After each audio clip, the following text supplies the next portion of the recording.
Hi everyone and welcome to Pixels, a podcast for the discerning gamer.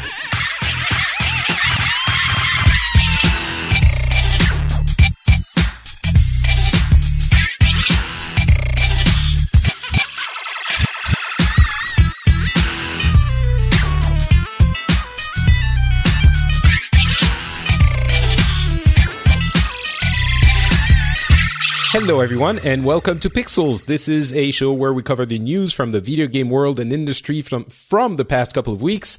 My name is Patrick Beja and today we are going to be talking about loot boxes yet again. I know we're getting tired of it, but there are some important updates that have happened in the past couple of weeks.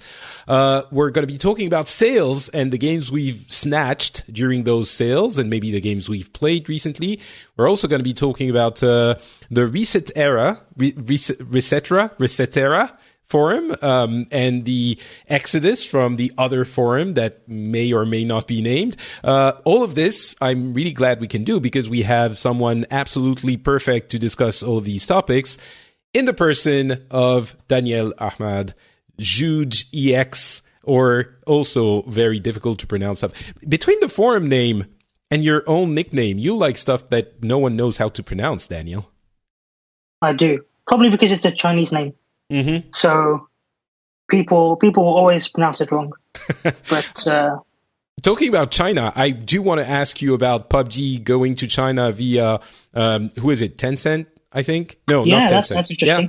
No, it is Tencent. And they're gonna have to align with socialist core values, which is going to be also kind of what. Yeah. And Hellblade breaking even, a very interesting project of AAA title with a AA team. I think that's a little bit disingenuous of a description. It's the one the team sort of gave, but we'll talk about that as well. But first of all, thank you for being on, Daniel. You are an analyst and a provider of fine dad jokes on Twitter, but mostly where you get your job is analyst for the video game industry, right?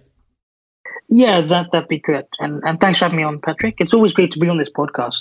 I think, this is the third time? Yeah, third or fourth? Something like that. Yeah, one of them. And it's always fun just to discuss the games with you, games industry stuff. And I couldn't dream of anyone better to discuss all of this with than you, so let's jump into it. Awesome. The loot boxes scandal is kind of the gift that never stops giving. Of course, everything came about mainly through the Battlefront 2 issue where gamers revolted because it was the most egregious example of loot boxes that we've seen in the past few weeks and months, although the sort of issue had been boiling over for few months in the game industry, but now it's definitely gone beyond the game, the players and the game industry itself. Some governments are getting involved. We've had actually an issue reaching the Destiny 2 XP advancement system, which is going to be changed by Bungie because basically they were scaling XP to give you a little bit more when you were doing activities that wouldn't give you a lot of XP per hour, which was fine, like things like raid and stuff like that. But also scaling it down if you were doing activities that would yield a lot of XP per hour, things like public events and stuff like that. And people realized it's not like Bungie told people. It's just that people realized that their XP bar wasn't advancing a lot.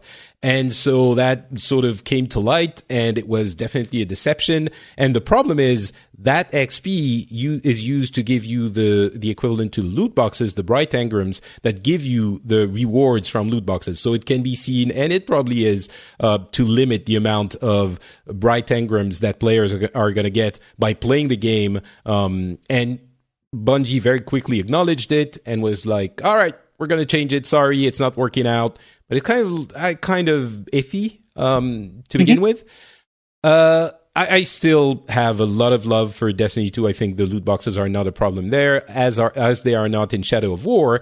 But before we get into it, how much do you think the rest of the gaming industry is looking at EA now and thinking, man, we had a good thing going. Like it was fine. It was a little bit like shady, but no one was complaining about it too much. Why did you have to go and ruin it by making a crappy version of it, EA? Why? Like, do you think they got calls from like Kotick and the Guillemot brothers? Like, how do you think it went? I think, there is obviously going to be a bit of that.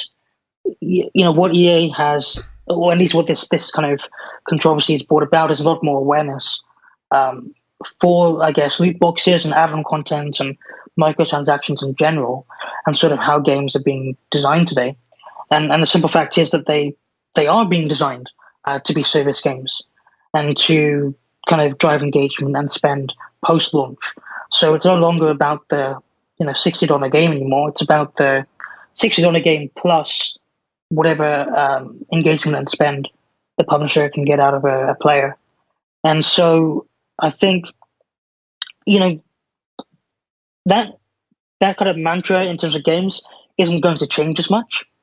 I think we're still going to get service games. We're still going to get games like that, with or without loot boxes or microtransactions or whatever. I think the implementation of them is what's going to be looked at or perhaps changed or played around with in the future. It's clear that EA went over a line when they tied loot boxes to the progression of your character in the game, whereas something like Overwatch, which is purely cosmetic and it doesn't really affect gameplay that much, isn't as intrusive and it isn't as, I guess, predatory, if you want to use that language. And so, those types of games and services are still doing well. They're still generating revenue, and they have millions of players that play them. And so I don't think there's going to be too much of a pushback on those types of games. But if we start seeing more publishers go down the EA routes, you will start to see more pushback there. And so I think it's a case of publishers now, looking at that controversy, learning from it, and understanding the best way to implement this sort of post-launch monetization.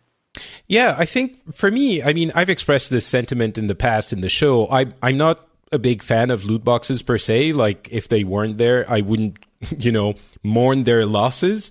Sure. But I do think they can be implemented in a quote unquote, I don't want to say responsible, but beneficial way in a game like Overwatch.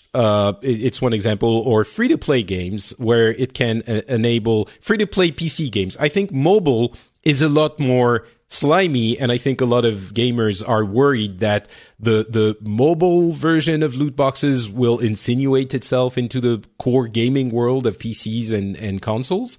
But I think it can work, and we have a few examples of those in the core gaming world. And again, I think Overwatch is the best one because even people who don't buy loot boxes do get the benefits of continued development, new heroes, new maps, all of those.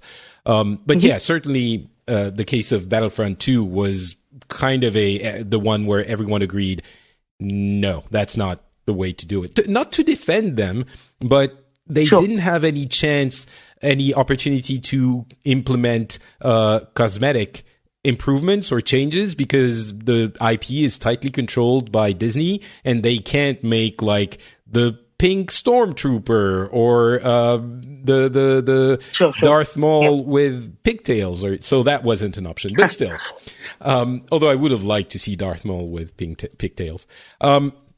So that's my thought on loot boxes. It can be well done, but the government involvement is, I think a lot of people are hoping that they're going to ban loot boxes. That doesn't seem like that's what's going to happen. Certainly there are a lot of governments weighing in with some proposed legislations. Mostly it's gaming or gambling commissions looking at this and saying, we have to study it. There's an inquiry happening.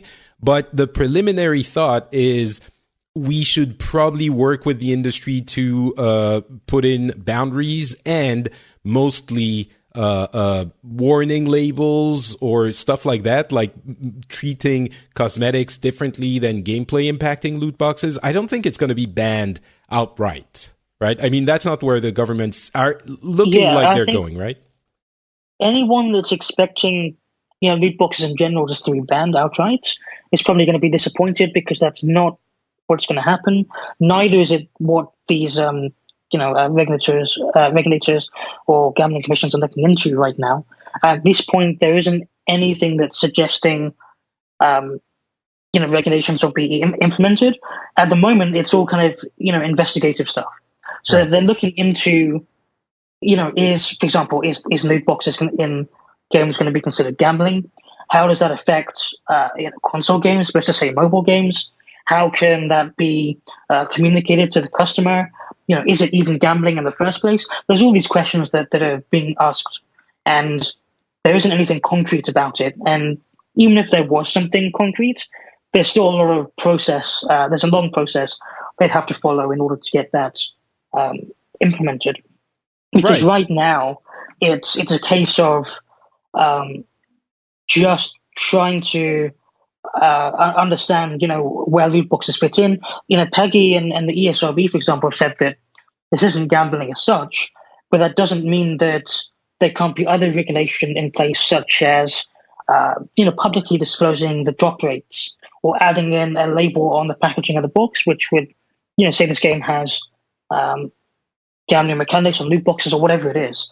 So, yeah, if anyone is expecting it to be banned, not going to happen.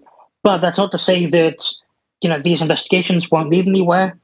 But don't expect it to be something that's, over the top and, outright banning or anything. Let's play a what if situation. Let's imagine that governments get super heavy-handed and they do end up banning entirely loot box-like mechanics. I think it wouldn't be the end of the world for the industry. I think it's very true that games have budgets that have exploded over the past, few decades. It's very true as well that games prices have not increased for 30 years. I think I made a calculation in France, and the prices were 70 euros in francs back then, 30 years ago. And if you take the inflation into account alone, you get to 100 euros for the equivalent of 70 euros, 30 years ago. So definitely that is true. It's also true that the market is much bigger. You have a lot more buyers for your product, so you can make up your money there. But whatever the case, games are more expensive to make, and the even beyond that, the loot box mechanics are just additional revenue that is always going to be there somehow. But let's say they were banned. I'm pretty sure we'd see stuff going okay for the games industry. I mean, you could have microtransactions that don't involve randomness. I think that's one of the things people are calling for. You could just sell skins or maybe heroes even, things that do affect gameplay, but the randomness is what rubs some people the wrong way. Of course, randomness allows you to sell stuff if you're a developer or a publisher more expensively, effectively, than if you were selling it outright, because people need to buy more to get the thing, to get a chance to get it. And also, I think it's very clear that there would be, it's a nightmare for loopholes if they were banned, because you can sell it as, and I think we've seen this in some countries, like you buy a thing, and as an added bonus for the thing, so it's not a loot box, you buy the thing, but you get a random added bonus on top of it, which is in effect a loot box. So you would have to ban those as well. I mean, it's a quagmire. It feels like a Pandora's box. box. But developers wouldn't suffer immensely with them if we banned the loot boxes. Well, I think it's an interesting question, but at the end of the day, loot boxes, let's say hypothetically they were banned, it doesn't mean that they would that publishers would stop looking at post-launch monetization methods. For example, okay, so one thing I can bring up is what's happening in China right now, and so China is actually being quite at the forefront when it comes to regulating games and the games industry in general. So a lot of people don't know that, but they've implemented laws about loot boxes back in 2009. When they were running rampant in games, and a lot of that is because of the paternal kind of government that China has, and them wanting to protect the youth and consumers and the people in general when it comes to that sort of stuff. And so very recently in May of this year, they introduced some more regulations, which was effectively saying that, you can't sell loot boxes with real money or kind of virtual currency in a sense, and that you'd also need to disclose the drop rates for loot boxes and also ensure that those drop rates are public and that the results of the loot box distribution is public, and also keep those results on the website for 90 days or something. So, and in addition to that, make sure that you can get the items from loot boxes in game without having to buy the loot box itself.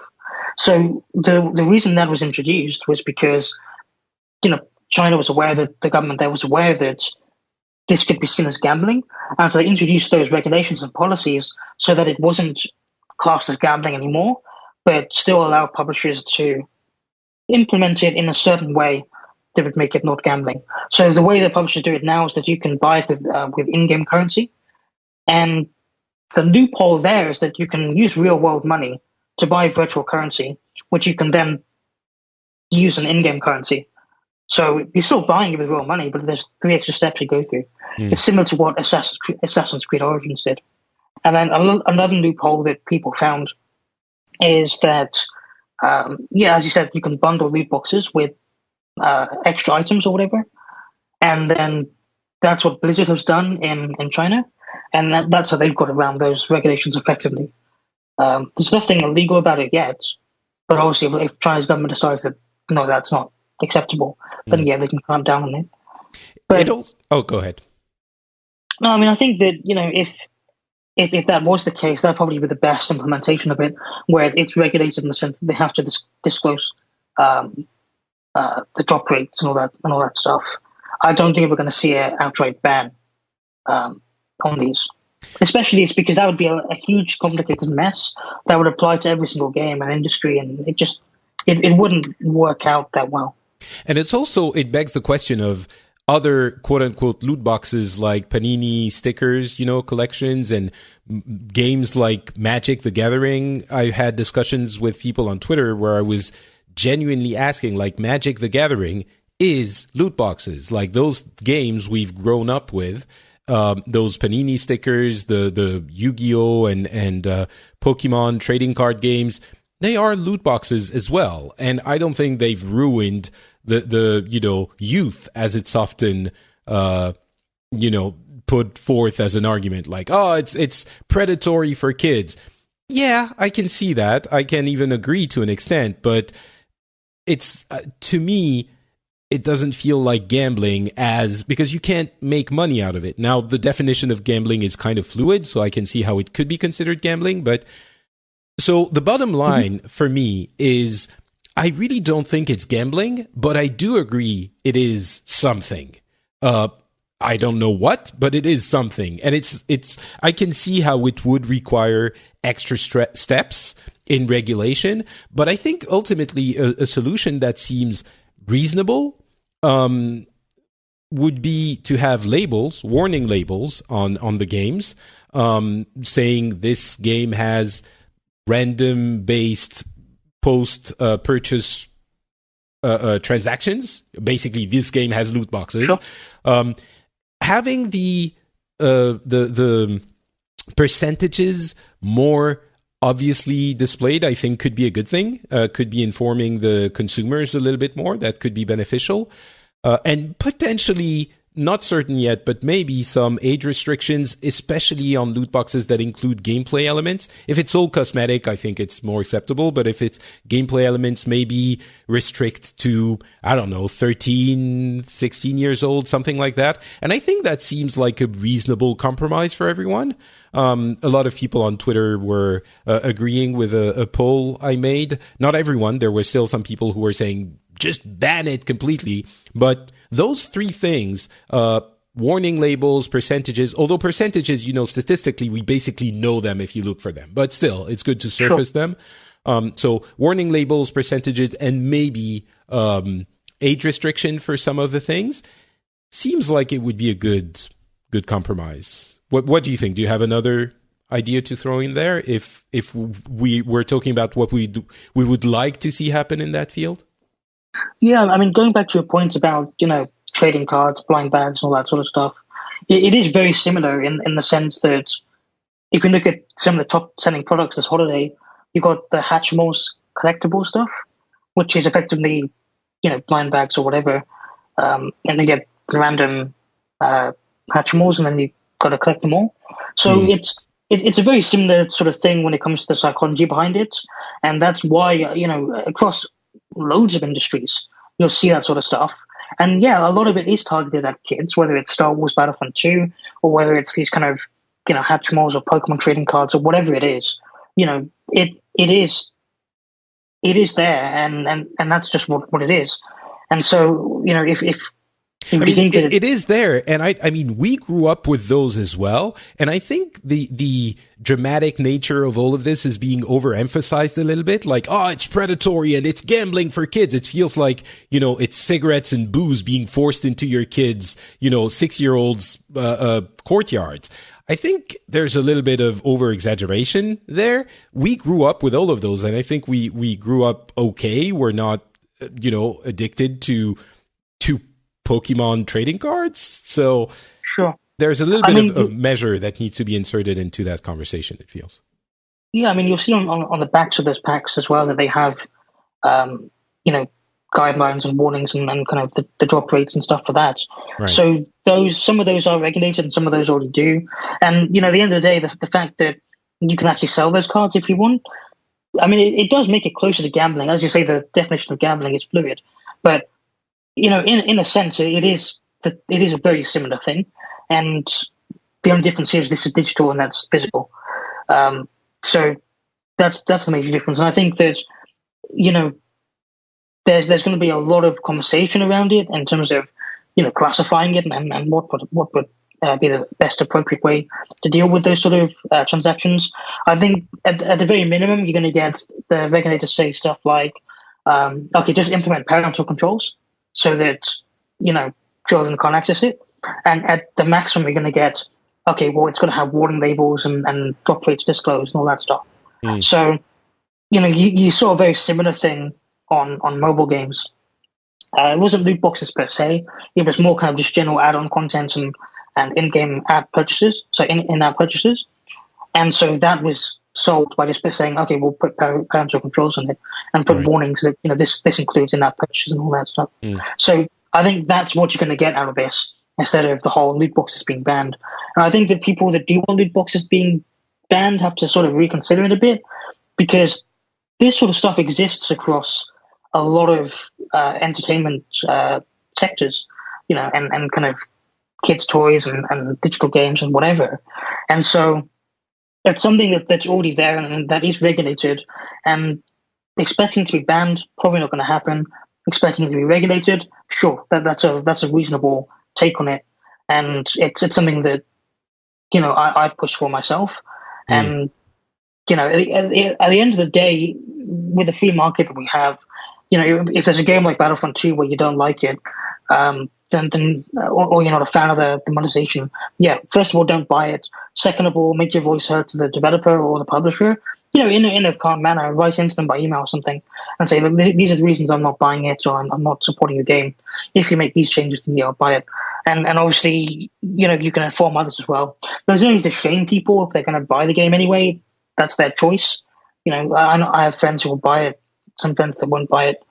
It's entirely up to them, because at the end of the day, it's an entertainment product. It's not a I think the voices of some people who enjoy this game, even as it is being drowned out by a few very angry voices. And this actually, what you're saying, is giving me an opportunity to push back on the very, very angry voices we've heard in this debate. And I understand the value of anger. I think sometimes it is needed, and maybe in the case of Battlefront 2, maybe some outrage was necessary.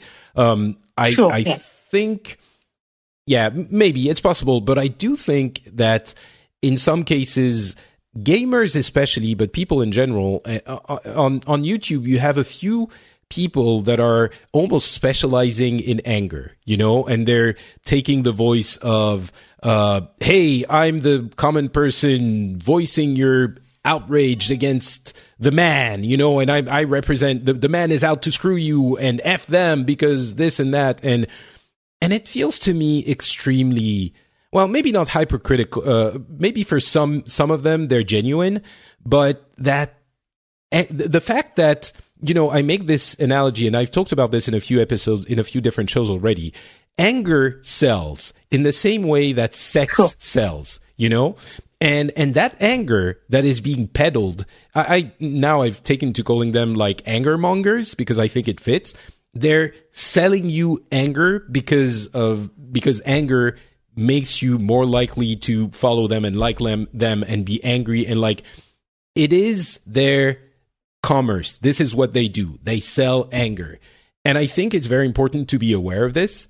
I think anger is ultimately a very negative way of approaching these issues because it clouds your judgment. It makes you not able to see what the problems are, and ultimately how to fix them in a way that is durable and reliable. So I just wanted to take the opportunity to talk about this. This anger sells issue is very real, and especially in the video game industry. And those people that make their living out of peddling anger, I think it's not a healthy thing. And when there are things that need to be said, of course, we have to say them. And I think in the case of Battlefront 2, it was said, absolutely, and it needed to be said. And in the whole loot box debate, probably it needed to be discussed as well, but it was. And this idea that the game industry is circling down the toilet and that developers are there to screw you over and that, it's the man against you, it's like, it is so much, again, people selling anger, because the game industry is incredibly diverse in the sense that there are so many things existing right now. Like, you have AAA games, of course, but you have small indies, you have small developers that create games that are in the middle between the two, and a whole range. And in all of those, we have so many great products. I mean, we've been spending the last 2 years telling everyone, oh my God, there have never been so many great games in the world. So the industry is working better than it ever has. I mean, sure, there are issues that we need to address. Loot boxes is one of them. Maybe the way some of the developers are being pushed and the crunch time. And there are issues. I'm not saying there aren't. But if the argument is the industry is rotten, I think this is anger peddling, anger mongering. The industry or the games have never been better in any way you want to look at them. So anyway, that was my little, rant for the day. No, I mean, I do agree with you. And I think, obviously, that there's some people out there who do a really great job on YouTube or whatever platform. Yeah, of course. I didn't mean to imply that I hate YouTubers. That's not the case, yeah.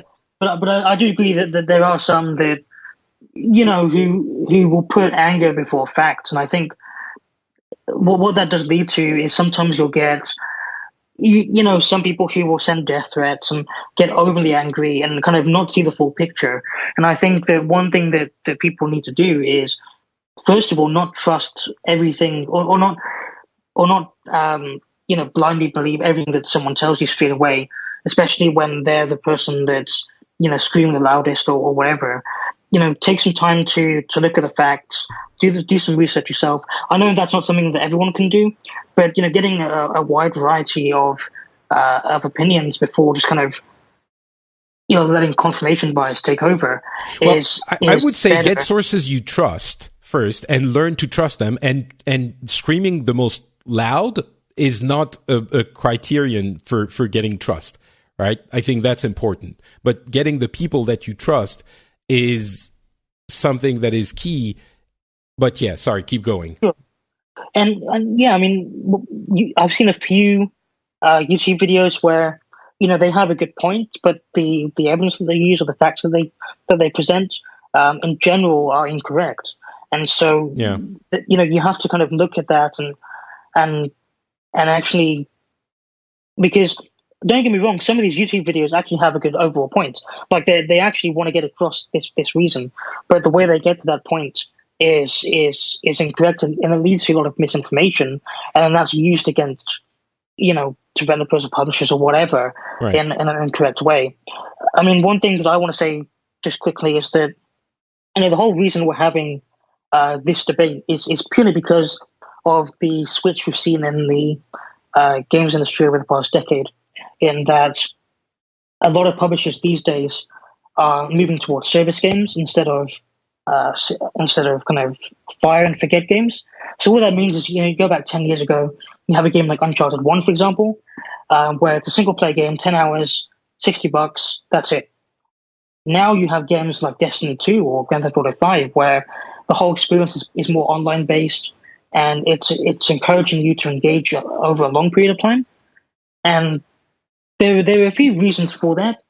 So one of the bigger ones is that, I guess, the consumer base on consoles is a lot more engaged this generation than last generation.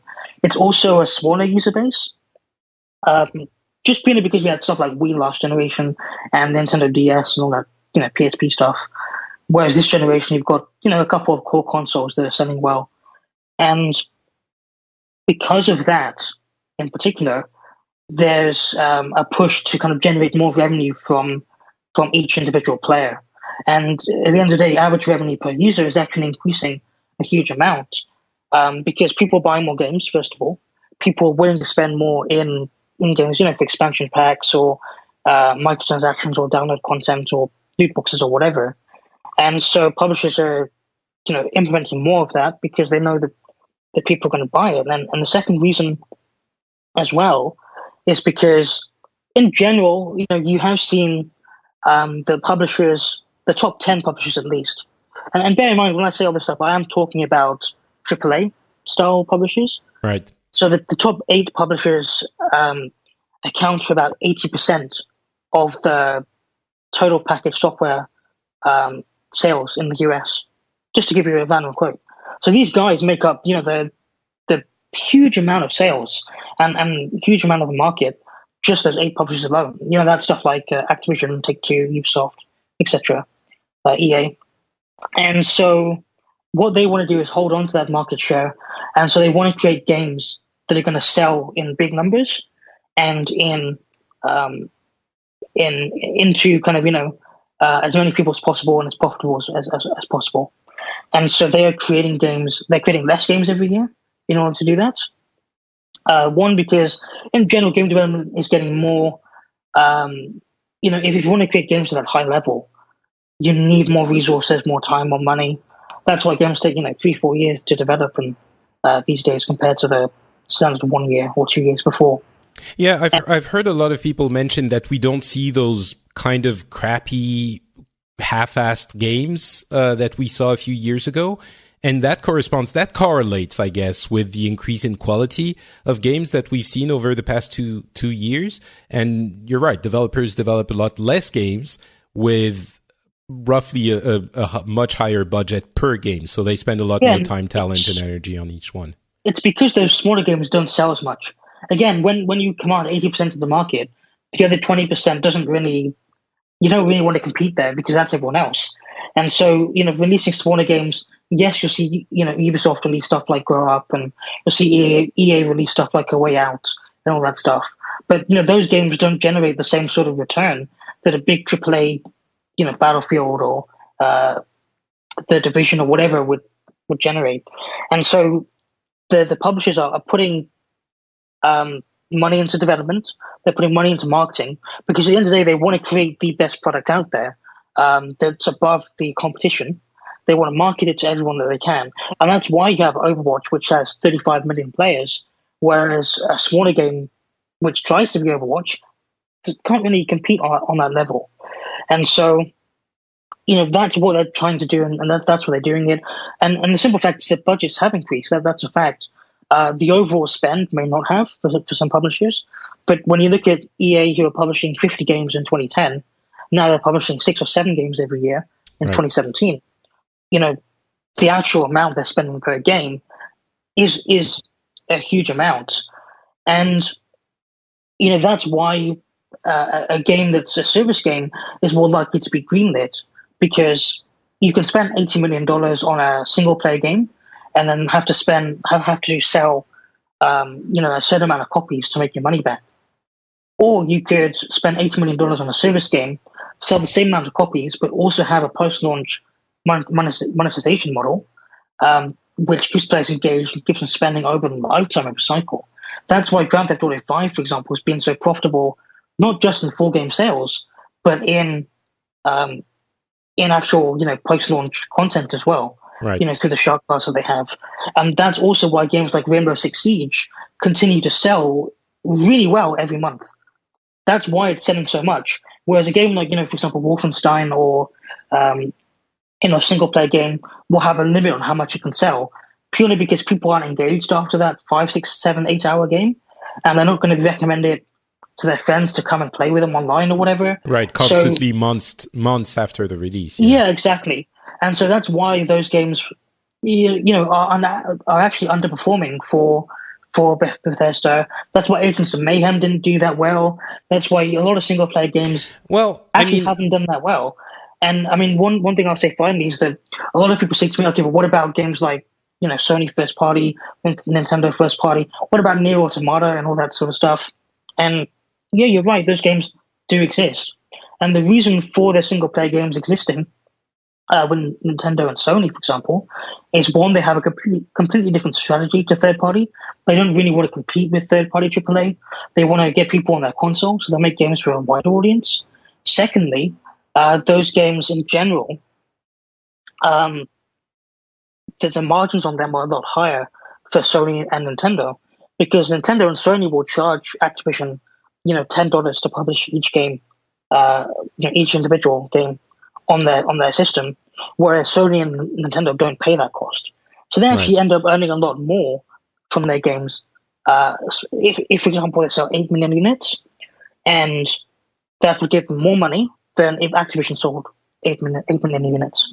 So that's the logic behind it. And with Nier Automata and all that sort of stuff, those are more AAA games. Sorry, those are more AA games, more mid-tier games. You also got this whole indie audience as well.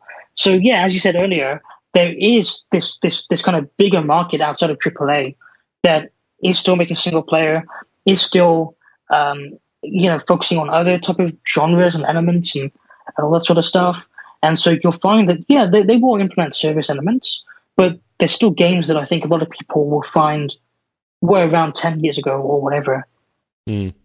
Yeah, no, I agree. And I think ultimately, when I look at the offerings that we have in the market right now, for, the reasons that you explained very well, we still have a very wide breadth of different types of games, because for all of the issues that may exist with the single player games, we have them, right? Yes, they are first party because, better returns, but they're still there, and we have very compelling offerings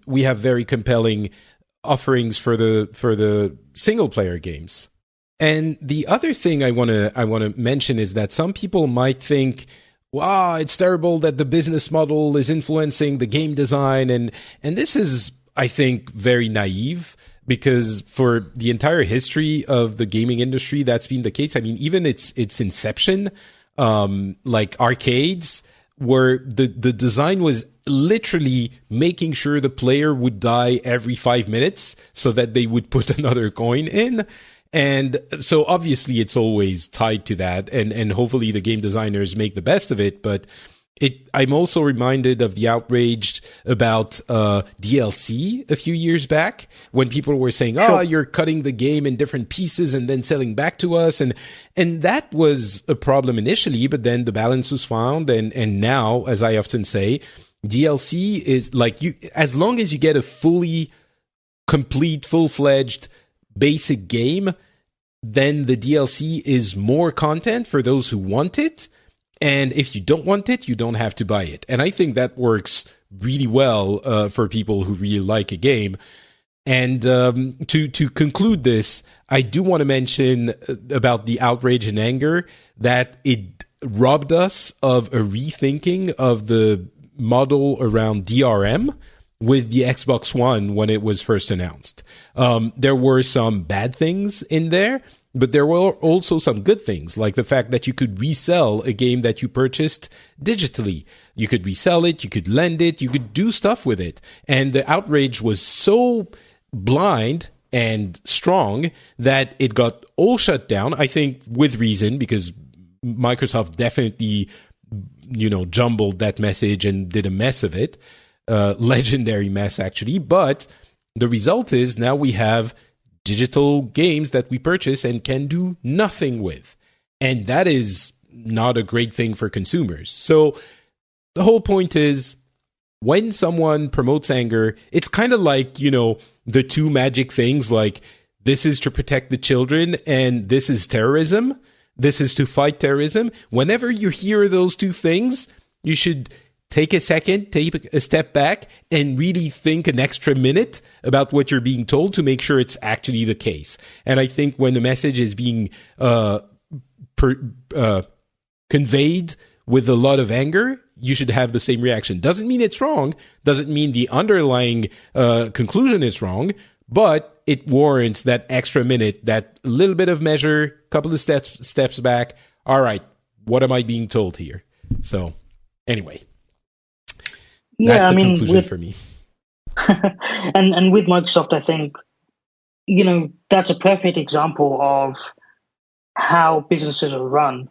In terms of, they could very easily now just have it so you can sell your digital games, but they haven't implemented that at all. And it's because as a business, they want to find, what's going to work with them, what's not going to work with them. Obviously, they will try and be as pro-consumer as possible because they want sales at the end of the day. Yeah, as long as it serves their bottom line, their bottom line, they'll do whatever. So, there's... Because of competition. Because if they aren't as pro-consumer as they can, then someone else might be, and then that's how it works. But yeah. So, that's been the case with, game designers, for decades now. And so thinking that one company is doing something better is good, but at the end of the day, they're still looking out for the bottom line. And that's how all businesses work. That's just a simple fact. I hate to be cynical, but that's how it is. And so, there are a few positives to the way that games are being made today. Yes, obviously a lot of it is about design, about engagement and spend. But the fact is that, service games are starting to solve some of the issues with, how games are distributed, in the sense that, a lot of the content now that comes out is for free. So, for example, with Star Wars Battlefront 2, all the content is for free. Grand Theft Auto 5, all the content is for free. And it's monetized through, microtransactions on loot boxes or whatever. And so that solves the issue with, season passes, for example, where only people who pay $5, $10, whatever, would get access to the extra maps or the extra content or whatever comes out. And at the same time, that benefits developers and publishers because it means that people aren't fired at the end of shipping a product, or that they aren't moved to different, they aren't moved around or reshuffled or fired or whatever. And the fact that they can continue working on that game and putting out content and have that funded by gamers or whatever.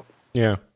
I think there are a lot of considerations. Those are definitely positive aspects of those post release content and transactions, which if the angry mobs had their say a few years ago, then they wouldn't happen today, which some people are going to say, oh, why don't you do it like this other game that sells, and then that's it. But it's not, not every game has to be exactly the same. I think there are many great games that work that way. There are some other games that work a different way. And so ultimately, in all of this super complicated mess of different parameters and demands and requirements and needs, that's why I take the slighter, longer view, which is how are games today? And again, I don't think you can have it both ways. Everyone has been saying for the past 2 years, we've never had as many good games, period. Like indies, AA, AAA, it's all amazing how the industry is behaving right now from the output point of view. So you can't have it both ways. You can't say all of these amazing games are coming nowadays and we have like embarrassment of choices of riches for Game of the Year this year, and at the same time saying, oh, it's all going to shit, the industry is crap. You just can't have it both ways. So anyway, and some people are going to say, oh, but I'm looking down the line like 2-3 years. Yeah, sure. Of course. That's a cop out, I think. So, because the complaints have been happening for a while. Anyway, we're being vigilant. I think it's important, but do it with actual thought and measure and facts, and not with mob mentality and anger. Yeah, and one final point I just want to bring up really quickly is that, at the end of the day, there is that supply-demand, kind of factor in play. And at the end of the day, if companies are putting out products and people are buying them, there's not a huge amount that people can do other than vote with their wallets and obviously, tell the developers they're not going to support certain business practices or whatever. But from the way that, I'm looking at the industry and from the data that I can see and from speaking to others, there isn't anything to suggest that there's been an impact across other companies in terms of their post-launch monetization methods or kind of revenue from that. Games like Overwatch are still doing extremely well.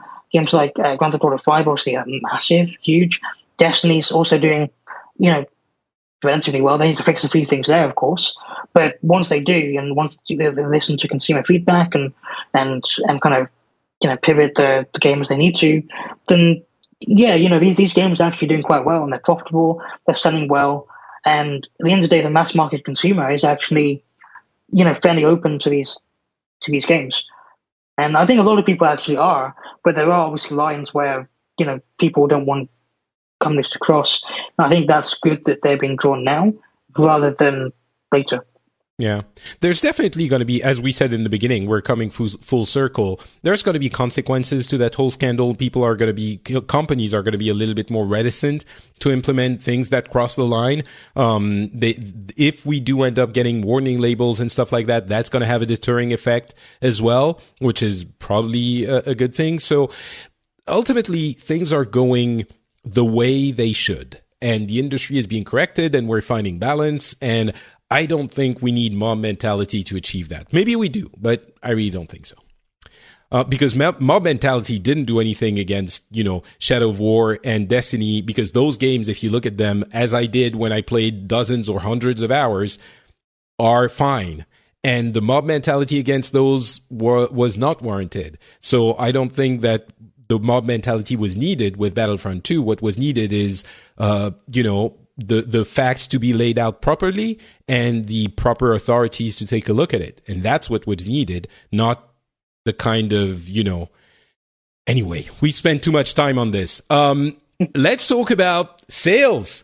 Everything must go. Sales, sales, sales. It's Black Friday and Cyber Monday. And oh my God, in a year with so many amazing games coming out, as I've said many times, the sales are incredible. Like, specifically for Steam, I've taken, I don't usually, well, that's not true. I do buy stuff from Steam, but during the sales. But this time, I went crazy. Like, all of my games on my wish list were available. So I bought Wolfenstein, Hob, Vanquish, actually, old game I wanted to try, Nier Automata, that I do want to try because everyone's saying it's amazing, Hellblade, and Fantasy Strike.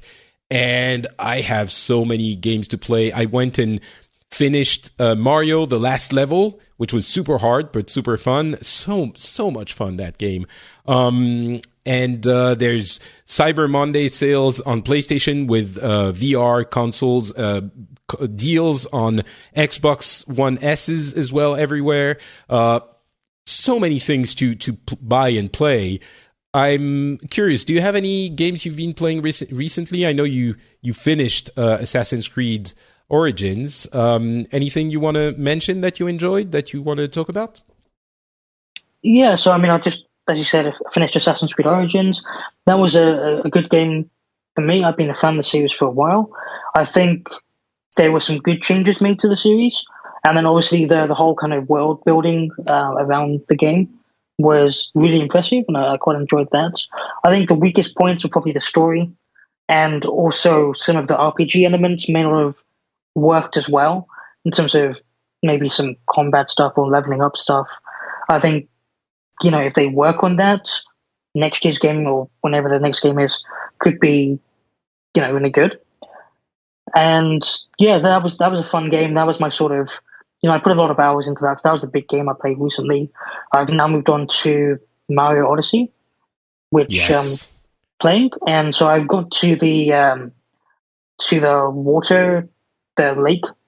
Sorry, no, I've got to the Water Kingdom and the Lake Kingdom, or whatever it's called. I think Yeah, it's that. it's either Lake Kingdom or Seaside Kingdom. It's one of the two with lots of water. If it's not icy the water, seaside. it's icy is Lake Kingdom. Yeah, it'd be Lake Kingdom and then Water Kingdom, and yeah, it's good. I mean, I've died about 100 times already, but apart from that, it's really fun, and I like how it introduces sort of first of all the cap mechanic, but then also uses that across multiple different ways. And I'll be honest, I still have no idea how to get some of the stars, so I'll need to kind of work that out.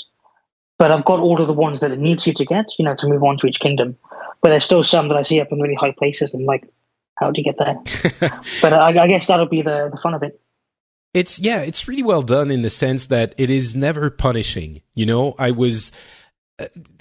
allows you to go forward and to explore, and it gives you freedom, and all it communicates is joy. Like when you capture a new enemy, it's just fun to use, and it never frustrates you. And I did mention the last level, the hidden one, is mind-bogglingly difficult when you first encounter it. It's like, this is so difficult, it's dumb, and I'm never going to be able to do it. But you keep banging your head against it. And the really interesting thing is that after a few dozen minutes, maybe a couple of hours, most of it becomes trivial. I mean, it's still difficult, and maybe it's more than a couple of hours, but once you have learned how to deal with it, it's just trivial. And that's the case because the game has taught you all of those mechanics for the entire game, and it has amazing game design that teaches you how to tackle the challenges it puts in front of you. But it's so much joy to actually be able to conquer that level. And some people have mentioned, it's kind of like Dark Souls. And I agree to an extent, but Dark Souls does this through frustration. I think Dark Souls, or all of those games, do this through making you sad, and Mario does this through making you happy. And I think that is an incredible achievement for on Nintendo's side.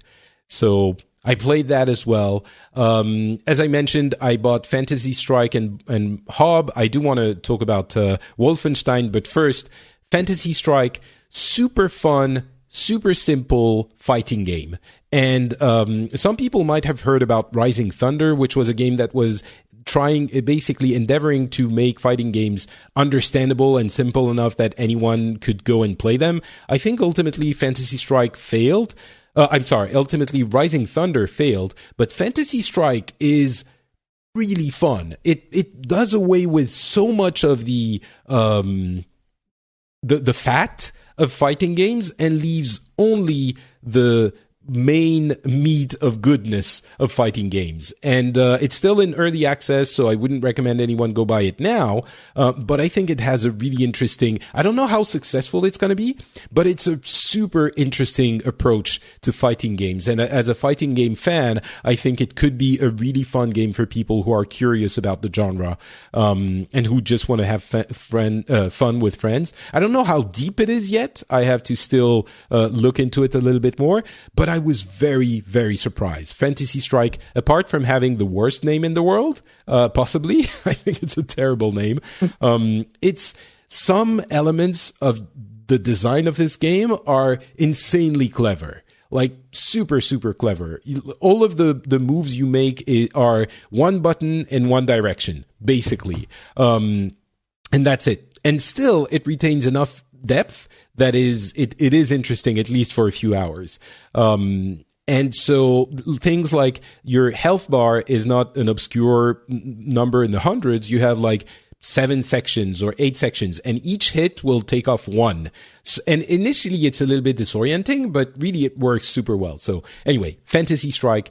Hob, really nice game. It's like this wonderful little gem of a Metroidvania / Zelda type thing, lower budget. It's from Runic Entertainment, which it's so sad because the company actually had to close, because I think that game came out, it was not in great shape, the company, and the game came out, and it feels like they were trying to push it, make one last push, and it came out in a sea of amazing AAA games, so it was drowned.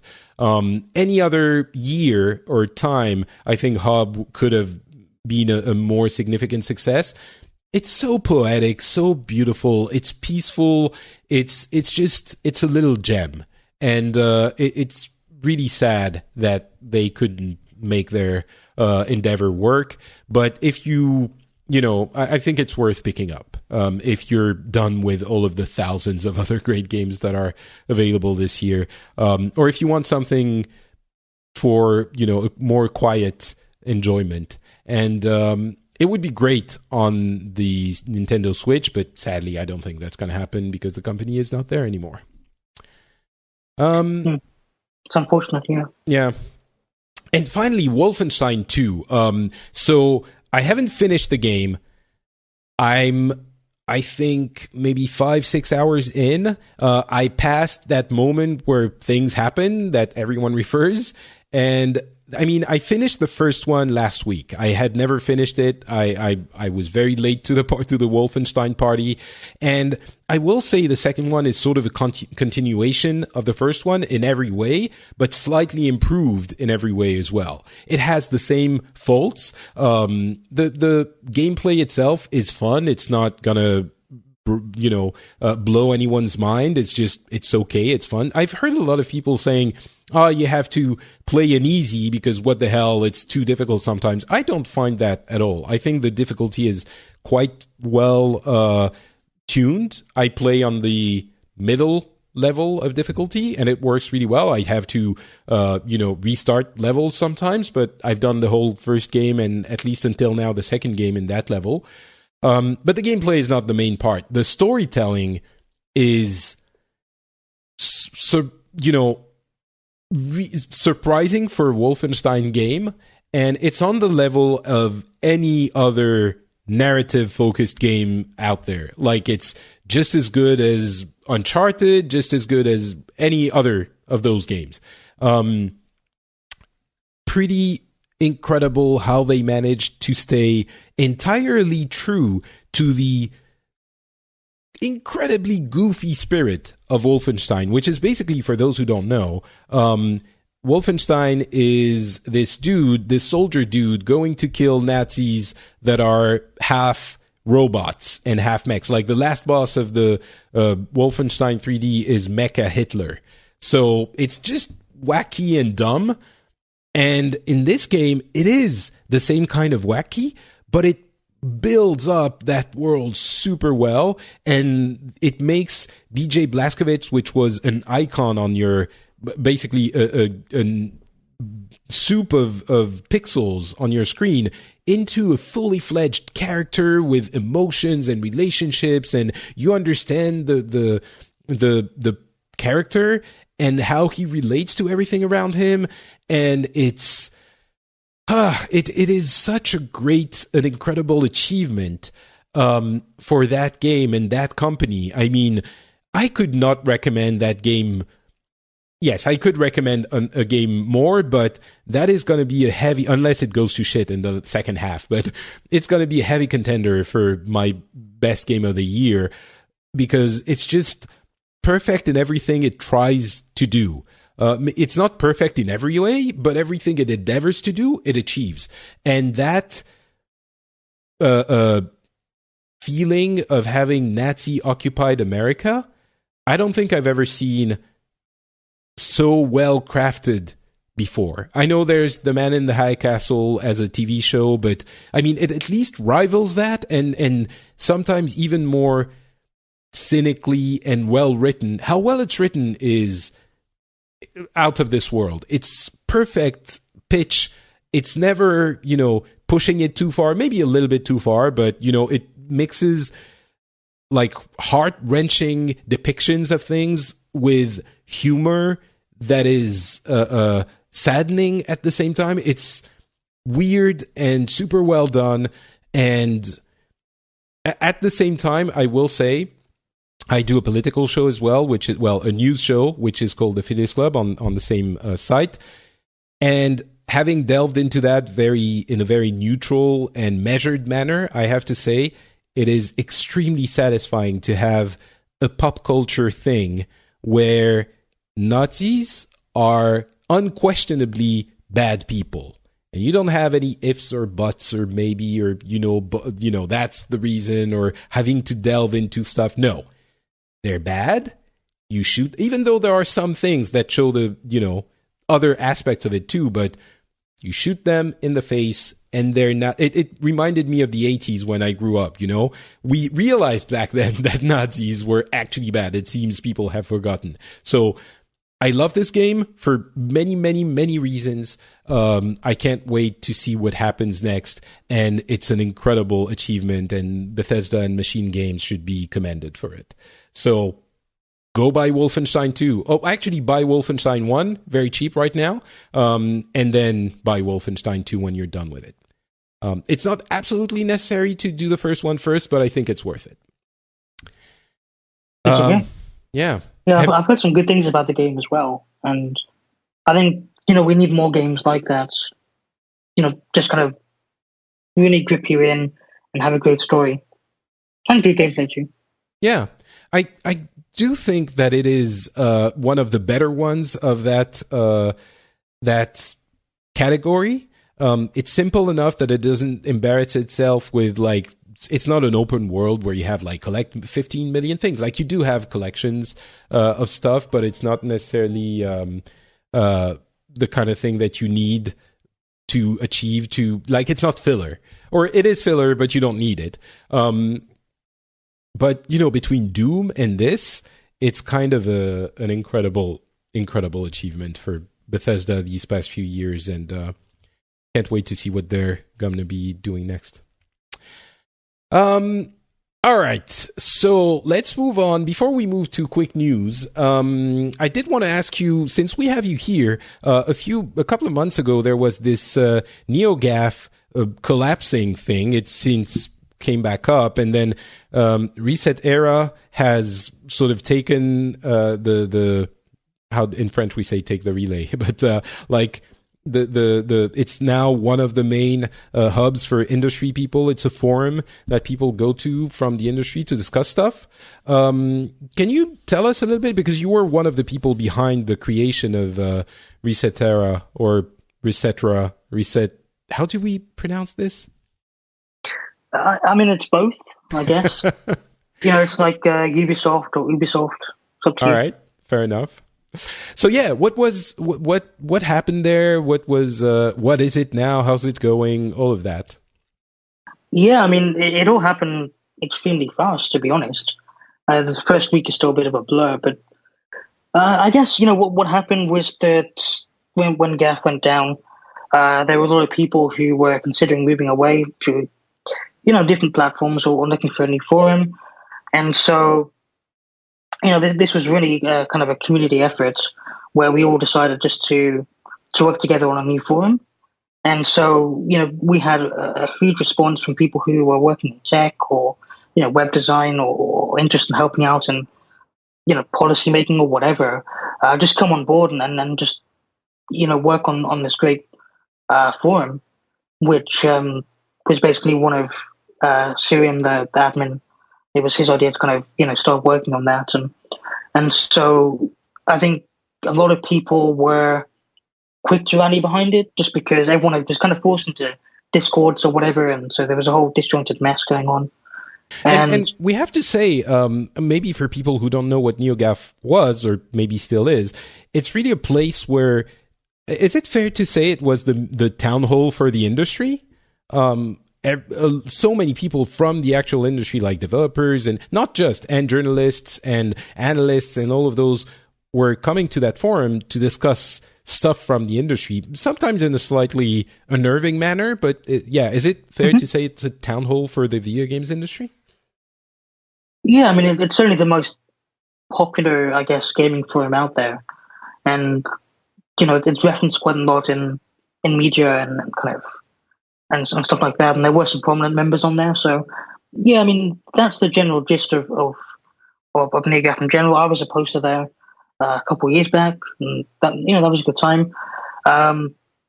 The new form that we created was effectively something that the community wanted as a place where they could post. And, what was really awesome is seeing the response from over 80 different Discord communities. Whether that be kind of, sales communities who are interested in video game sales, or kind of, certain game communities or whatever. They all came together to migrate over to this new forum. And so far it's been a really great experience. And like I said, I don't know how everything came together so fast in that 1 week, but it did. And, there's now 30,000 members on the forum, and it's really awesome. I think it just goes to show that, a forum is more about the community and the content and the posters, and not so much about an individual or a brand name or something. Yeah. So nowadays, I think from my experience, maybe it's because I follow some of the people that went there. It seems to me that Resetera is basically the de facto new industry town hall to an extent, but it's definitely super active, and there's lots of good people there. You also have a less lenient policy, I would say. Like, it's possible to post anonymously, but you do have some safeguards in place. Is that fair to say? Yeah, I mean, I think a lot of people were looking for a new forum to join, and so Resetera being the place where a lot of creators went and where a lot of the community went, it meant that that attracted a lot of people to it, and so it's great to see that we've got so many people signed up and posting, and we do want to create a place where it's, I guess, not as heavy-handed, or where people will be banned for voicing random or sudden opinions. We do want to make this place a welcoming place for everyone, and a place where the moderation is there, but it's done in a way that's transparent and open. And so some stuff that we've done, for example, is have it so that users are now given warnings before they're banned. In most cases, if they are banned, it's usually a 24-hour ban, depending on the content or the offending post. And all these messages are public, so you'll be able to see why users are banned, why they've been warned, and hopefully that helps shape the conversation so that we can get some really great content on there and some really great conversations going. And I think that, looking at the forum over the past month, it's done really well in that regard. And there's a lot of people who are sharing their thoughts on things, sharing various news items, and just having a great general discussion. And so, yeah, I mean, I'm super happy with how it's turning out. How do you handle anonymity? Because there was, one of the great things on NeoGAF was the leaks, right? There would be people who anonymously went and leaked stuff that maybe they weren't supposed to.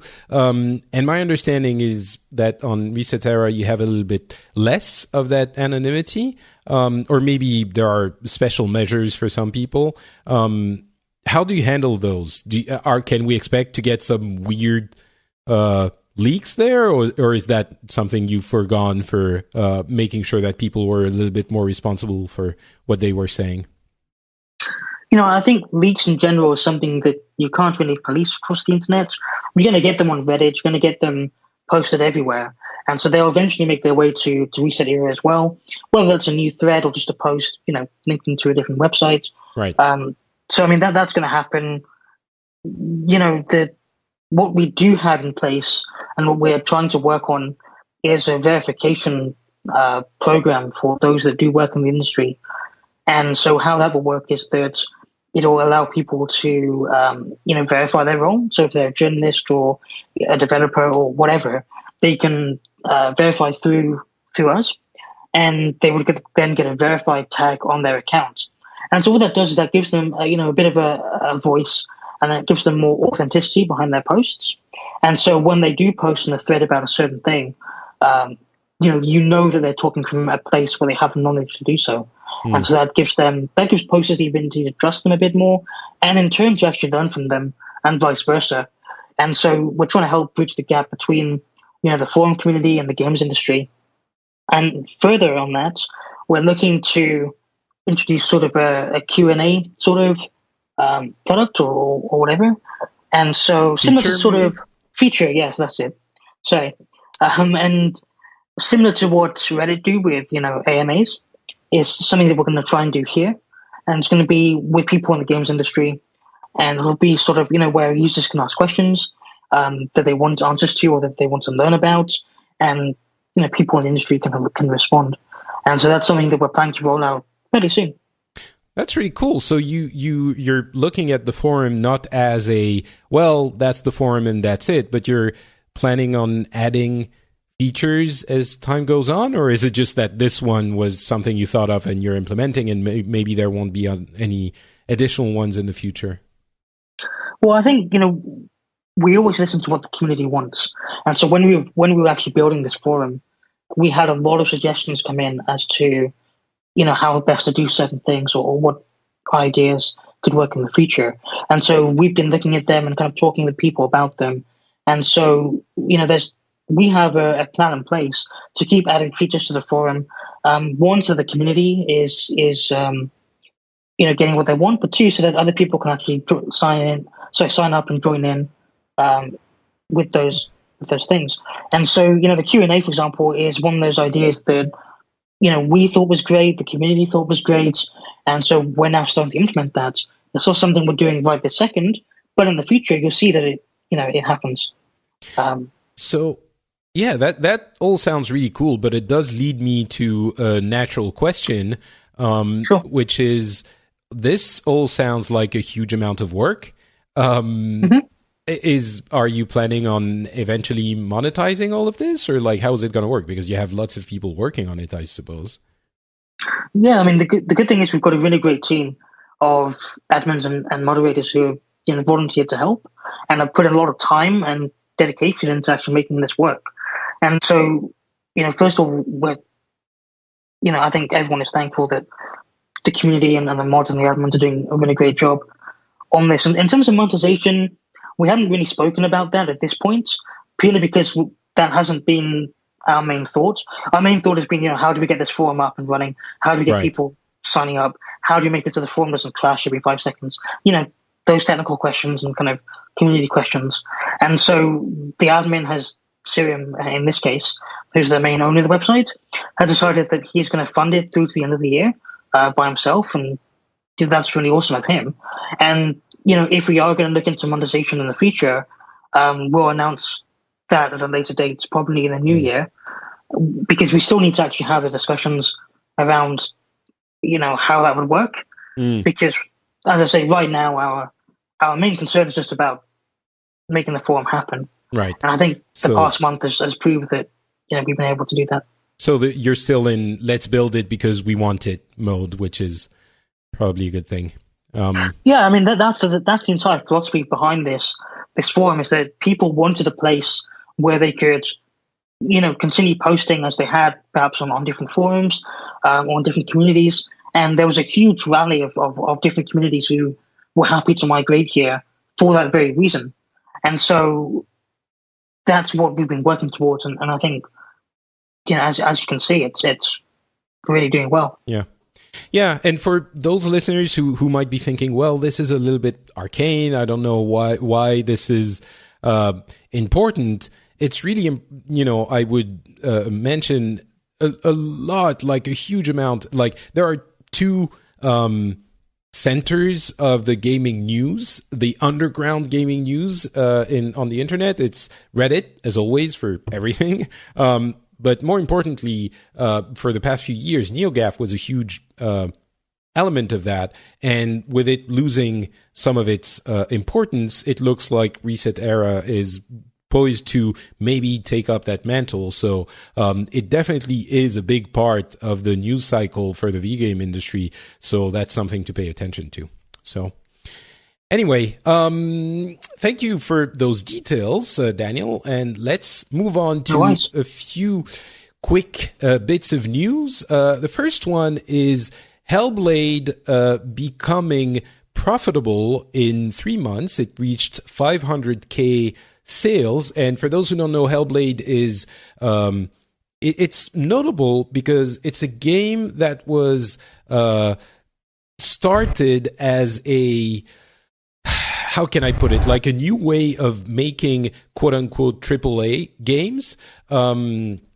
There's this company called Ninja Theory that was saying, we want to make AAA games, but we don't have the budget for a AAA game, but we're going to make it 20 people with a much smaller budget, and it's still going to be AAA.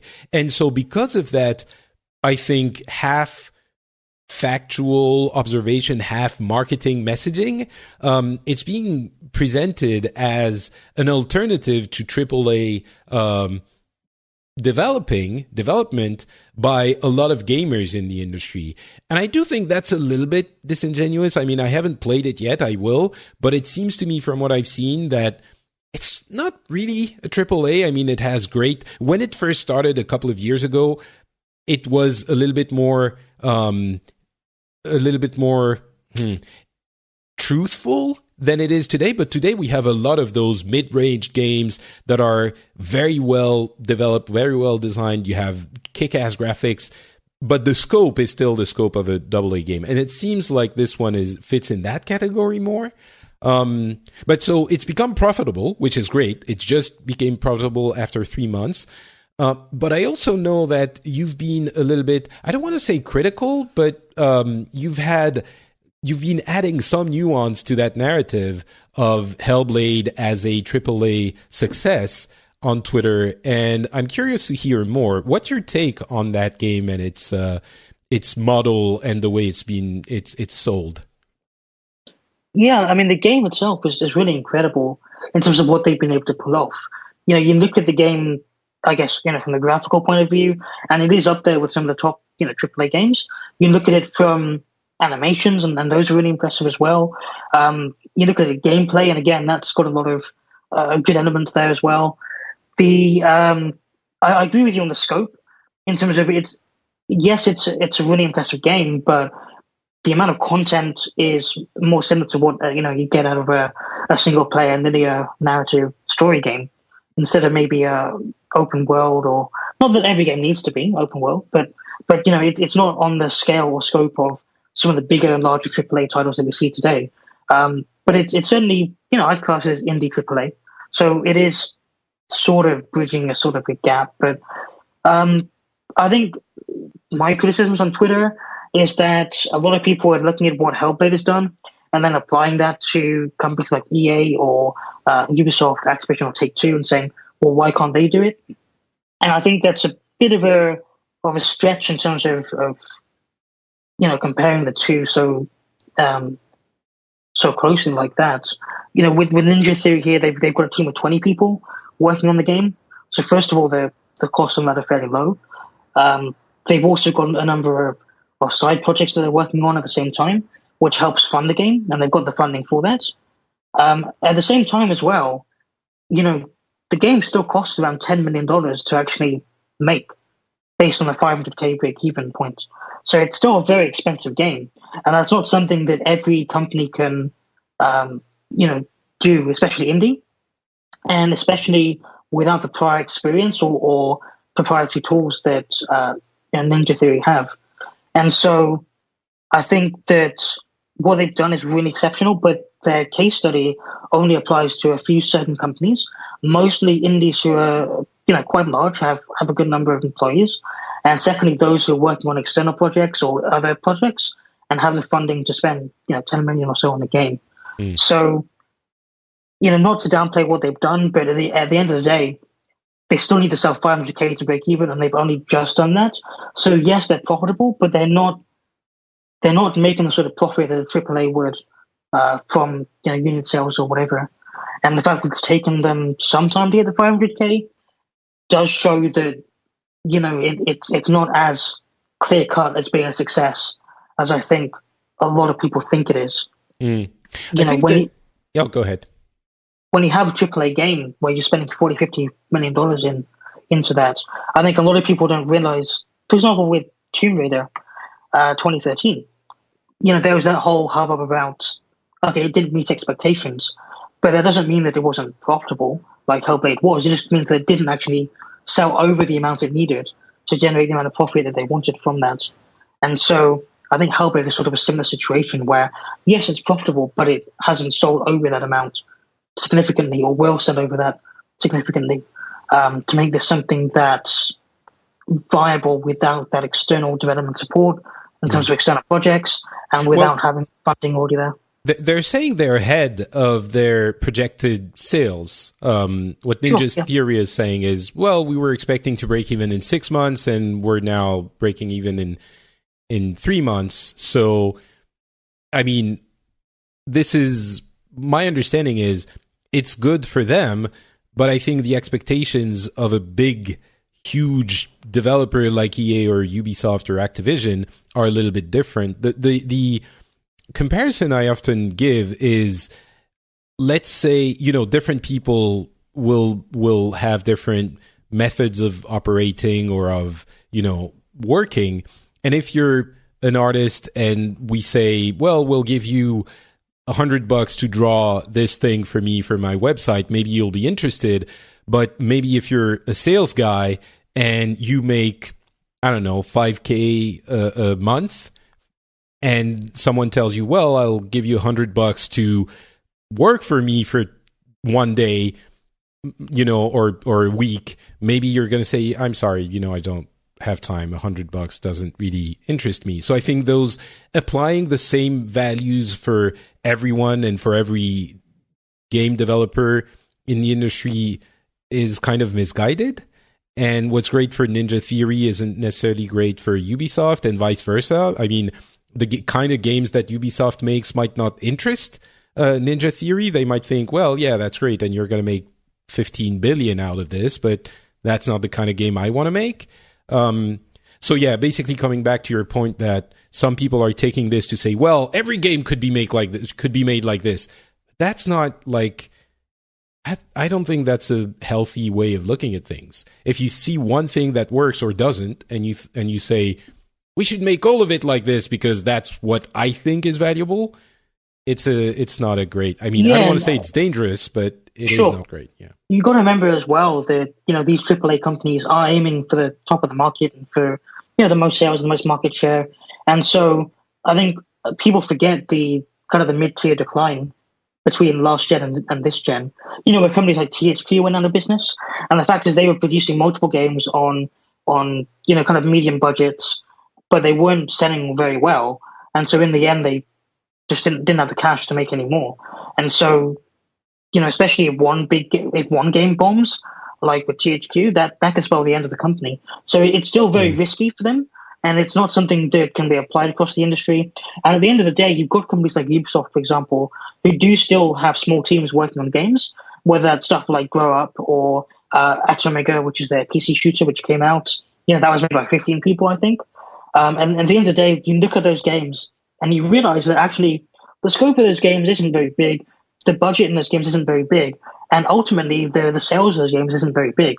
Not every indie game is going to be Minecraft, just because it's indie or whatever, or has AAA values or AAA production values. Usually, the more you spend on the game, whether it's in marketing or in development, means you get a bigger scope, better reach, more sales, more revenue, more, whatever, more profit. And so doing it on a much smaller scale, like with Hellblade, for example, you can see already it's not selling multi-millions like AAA companies would expect out of their games. It's only selling 500K. It'll probably get 2 million, and it'll probably do well for what it is, but it's not something that can be replicated across every company. there are certain companies I can think of that would actually probably benefit from something like that and could actually do well, but that's a handful. Yeah. And I mean, there is a very healthy indie market that didn't exist that way a few years ago, and that can be stretched into possibly for some of the companies, or that maybe they're not quite indie anymore, but there are a few companies that could be in that range of types of production, or that could move into that. And certainly Ninja Theory is encouraging everyone to do it and sharing the knowledge of how they manage to do it. So I hope that aspect is great. The fact they've been so open about it, the fact that they've said, "Look, this is what we're doing, this is how we're doing it, this is what works, this isn't what works." That's a huge resource for the industry and for gamers in general. And just being able to understand that and kind of look at what they're doing and seeing, actually, you know what, it does work in some cases. That's great, because that means that companies that can scale up to that can follow a sort of similar pattern or similar kind of development process and hopefully be successful there. But at the same time, like I said, there are thousands of indie games that release every month or every year, and the majority of them don't sell to the level of AAA games, and that's why this sort of stuff, just, you can't blanket statement it and say, well, if 20 people can make this game, why can't Activision make a game with 10 times less the budget and sell just as much as they were before? I mean, one example I like to use a lot is Resident Evil 7. With Resident Evil 7, they reduced the budget, they reduced the scope, they reduced the marketing on it, and it actually underperformed compared to what Capcom were expecting. Oh, really? I thought Resident Evil 7 was a great success. It did well, but it underperformed what they were expecting.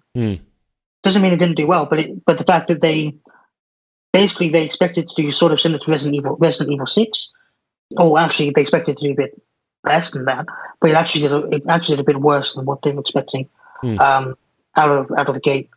Not to say it won't sell well in the future with all the DLC and whatever, but there is a reason why it didn't sell as much, and that's because they stripped out the multiplayer, they reduced the scope, they made it first person, they took a lot of risks with it, and they changed the game up a lot, and they reduced the scope and the budget, and all of that contributed to actually selling less instead of more.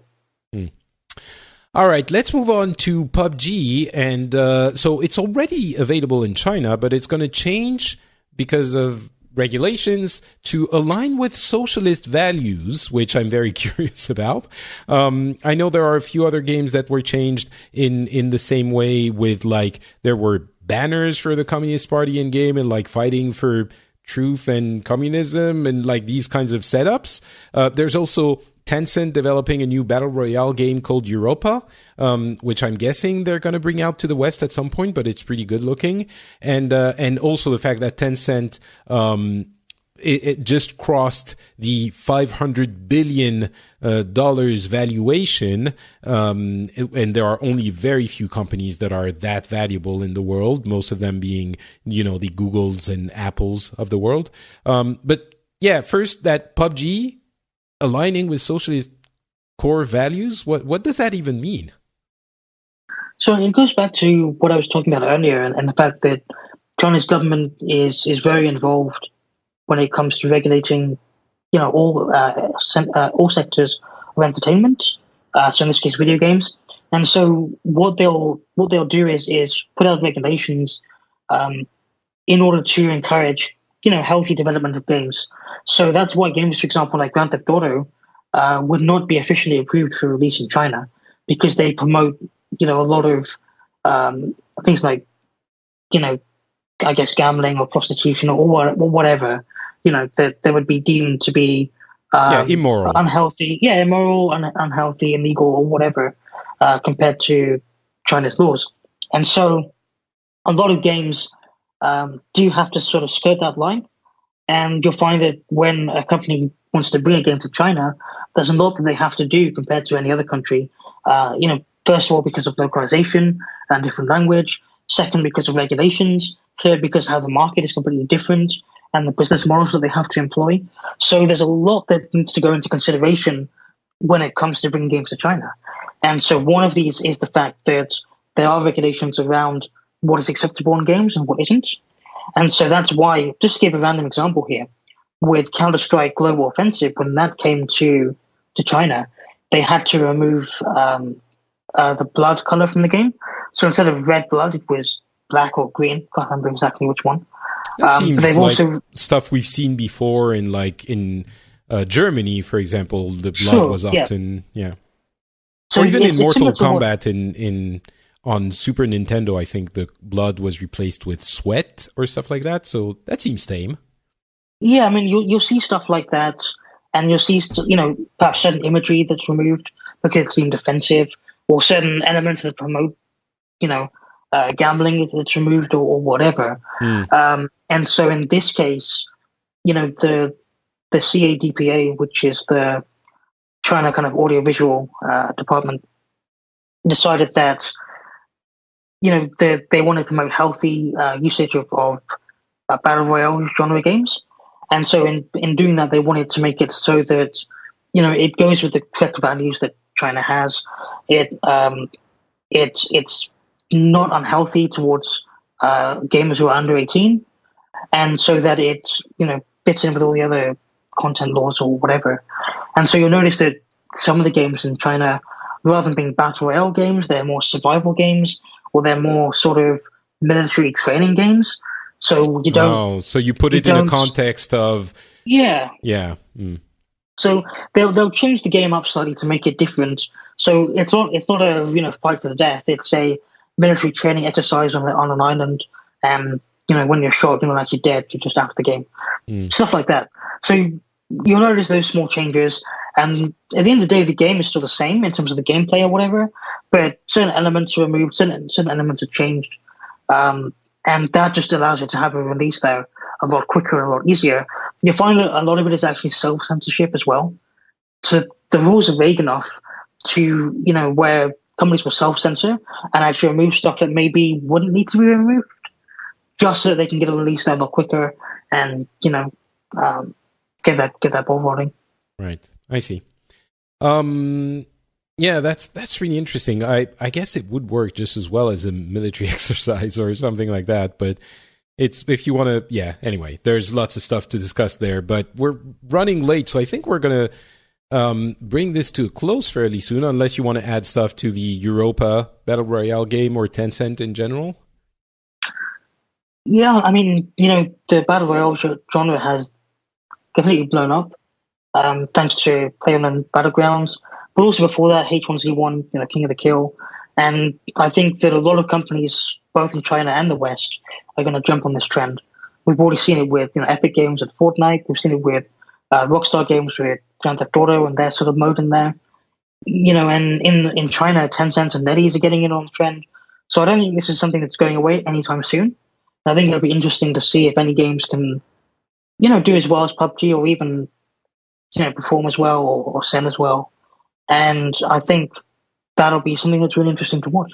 And Tencent is a huge company in China. I think, correct me if I'm wrong, but mainly based on the fact that you need a license to operate in China, and Tencent and NetEase, but Tencent is one of the big dogs there. So many of the Western developers, if they want to operate in China and get all of that precious Chinese money, they have to go through one of those. But do you think we're going to see Tencent getting big? Is that the next step, basically? Are we going to see games published by Tencent in the West as well? Maybe brought from China, or some people have tried and it's not always successful, but that game Europa, for example, seemed like it could be successful, or maybe there are others, but they're getting to a size where it would be completely reasonable for them to try and get a bite of the Western market too. Do you think that's something that's going to happen? Yeah, I mean, Tencent is huge in China, so they already have a number of self-developed games that they put out there themselves. In addition to that, as you say, yes, they work with partners, Western companies, to localize games there. In addition to that, they also invest in various companies such as Supercell, Epic Games, etc., and reap the rewards from that.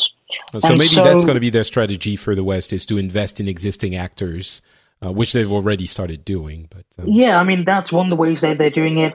They also work with a number of partners, for example, Garena and Southeast Asia, and distributing games there.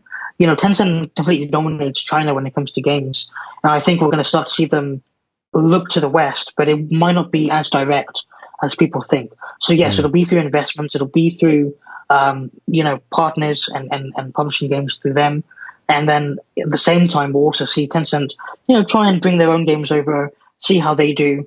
I think there's a huge difference in the types of games that appeal to China and the games that appeal to the West. And so I think it'll be up to Tencent to sort of, play around with those games and perhaps create custom versions or different versions that do well in the West. Right. All right. I think that's going to be it for us. We could have talked about GT Sport adding a career mode by the end of the year, which is cool. Animal Crossing Pocket Camp came out, had server errors. Hopefully they're resolved now, but that's a thing as well. Sonic Forces, which is a poor game, is still gaining, how can I put it, like the community's favor by including the Sonic Hedgehog meme, which is really fun. You can go look it up if you know that. That's really silly. Hulu is working on a live action Hitman series. Could happen. Mario movie deal might be in the works with the studio that made the Minions movies. I could see that being fun. And what else? Oh, very quickly, Gazillion the company dismissed the Marvel Heroes team after announcing the game would be closed at the end of the year. They announced this like the day before Thanksgiving in the US, which is the best way if you want that news to go under the radar, which it did because everyone was away for Thanksgiving. That's kind of the slimy move, I think. So I wanted to mention it. Yeah. Isn't it? I mean, the PR-wise, that's definitely a technique, right? That's not random. I think they were just sweeping it, doing what's best for the business, which wasn't the best thing anyway. Yeah, I mean, we knew the game was going to close, but the team being dismissed on that specific day, like they show up and they're like, "Yep, you're done. Go home." It's kind of crappy. Anyway, but on the other end of this, the publisher for Axiom Verge, which is an indie game, was donating 75% of its profits to the developer, which Axiom Verge is a very small indie Metroidvania that was published on many platforms. And the developer, Tom Happ, his son is sick. And they didn't want to talk about it. The publisher is Badland Games. They didn't want to talk about it because they didn't want to be seen as using it as a crappy kind of promotion method. But they've been donating a lot of the profits to him so that he can take care of his son, which, there you go. There's a crappy story and a heartwarming story. So good job, Badland Games. That's mighty fine of you, and we encourage you and applaud you. All right. That's it for the show. Very lengthy and interesting show, I hope. Before we leave, Danielle, would you tell people where they can find you on the internet if they want more from you? Sure. So I have a Twitter account, which I post on fairly regularly. I think that's probably the best place. So that's at DrugaEX. I'm sure it'll be in the notes underneath the podcast, right? Yep, absolutely. And then also, as you mentioned at the beginning, I'm an analyst from Nico Partners. So that's my kind of nicopartners.com to see some of the services that we offer. And then also there's a blog on there, which I run and put stuff on. I think it's quite interesting, so check it out. Excellent. So as you mentioned, the best way to get in touch is to start as a starting point is the Twitter account, and that will be in the show notes.